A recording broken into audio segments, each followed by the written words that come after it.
2024-25 অর্থ বছরের চলচ্চিত্র অনুদান কমিটি থেকে নিজের নাম প্রত্যাহার করে নিয়েছেন অভিনেত্রী জাকিয়া বারী মম। গতকাল 32টি চলচ্চিত্রকে 13 কোটি টাকা অনুদান প্রদানের পর তার পদত্যাগের বিষয়টি প্রকাশ্যে আসে।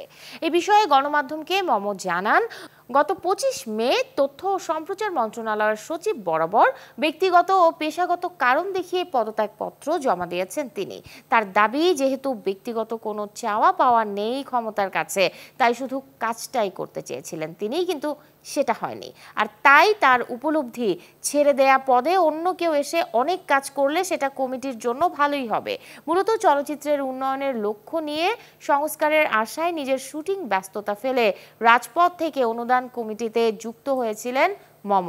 শুধু এই অভিনেত্রী নয়, অনুদানের পূর্ণ দৈর্ঘ্য কমিটি থেকে আরও অব্যাহতি নিয়েছেন ঢাকা বিশ্ববিদ্যালয়ের থিয়েটার অ্যান্ড পারফরম্যান্স স্টাডিজ বিভাগের শিক্ষক ও অভিনেতা নির্দেশক তিতাস জিয়া এবং নির্মাতা ও সম্পাদক সামির আহমেদ। তারাও পদত্যাগপত্রে দেখিয়েছেন ব্যক্তিগত কারণ।